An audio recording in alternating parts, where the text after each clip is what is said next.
Hello, people. So, I just want to say, Swanee boy, what have you been up to, you silly man? So, let's get into it. So, I'll say I'm not the best at reading out loud. So, here we go. Woman felt like she'd been run over by a bus after ex attacked her and punched the dog till it bled. Here we go, here's Sausage Boy. This, honestly, some ruthless shit in this. A man attacked his ex so brutally, she felt like she had been run over by a bus and then punched her dog until it bled. Gordon Watts assaulted the woman so severely she was left with purple bruises, a court heard today. He admitted a string of offences including threatening to disclose sexual images, I assume that's supposed to say images, of a different victim aged 17. Very fucked up person, this guy. He was jailed at Carnarvon, or however you pronounce that, Crown Court for a total of 2 years and 2 months, which I will say now is absolutely fuck all in my opinion. The court heard Watts, 35 of East Parade Rill, had been made subject to a 4-year restraining order not to contact the victim, but in April he tricked his way into her flat. His former partner tried to intervene, then fled to a bedroom, but Watts... Oh, 1 minute, I think, is it? Oh, there we go. Prosecutor Joshua Gorse said Watts stormed in with a bottle of wine and became irritable, whatever. He called his former partner a slag and was angry. He also repeatedly punched her dog in the head until it bled. His former partner tried to intervene, then fled to a bedroom, but Watts followed and assaulted her and spat at her. She rang 999 at 11:20 p.m, and although the call was abandoned, police traced the location and rushed to it. The former partner had left with the dog, but Watts was found hiding in her flat. In a victim statement, she said she felt like her head had been run over by a bus. She had purple bruises and was sore, said Mr. Gorst. She said she felt Watts was obsessed with her.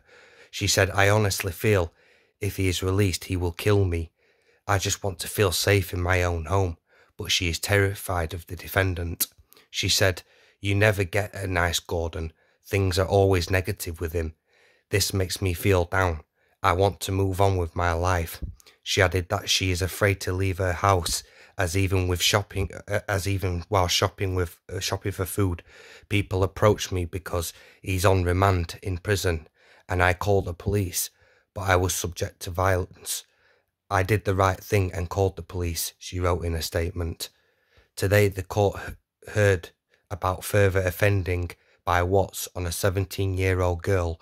In February 2021, Watts pushed her against a wall and grabbed her by the throat. What a fucking mongrel.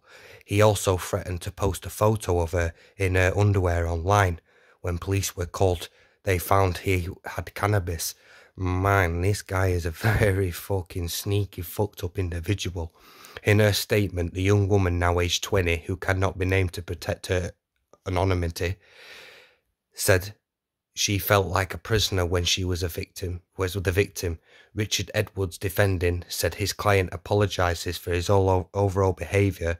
It had been particularly unpleasant offending. Mr. Edwards said he lost his mother at a young age and grew up in care. His father died recently. Watts himself read a letter over the video link from HMP Berwyn in Wrexham. He said he was disappointed with himself. He said he had ADHD and turned to alcohol, which affects his thoughts and actions. The judge, His Honour Timothy Petts, jailed Watts for 2 years for breaching his restraining order over Miss Barlow. He also received 6 months and 2 months concurrent sentence for assault causing a HBH, which is absolutely fuck all. Causing unnecessary suffering to a protected animal, the dog respectively. There was also a consecutive 2-month jail term for threatening to disclose private sexual photographs and film with intent to cause distress. There was no separate penalty for possession of the cannabis. So, there we go. Sorry for my reading. Yes, it is atrocious. But there you go, yourself. This guy is an absolute cretin. And I will say now, just to end this, he is an embarrassment. And I feel sorry for the people out there who have got ADHD, because I have dickheads like this going around and doing what they're doing and using ADHD as an excuse for it, man. There's no fucking excuse for shit like that. We know what Swan's about, and we know it. Listen, there's plenty of people in this world that have got fucked up mindsets, but not that fucked up, not fucked up to do shit like that. Do you know what I mean? It speaks for itself there and then. But anyway, cheers for listening to my awful reading, people. I can read in my head perfectly fine, but reading out loud, yeah. Cheers for listening. Peace.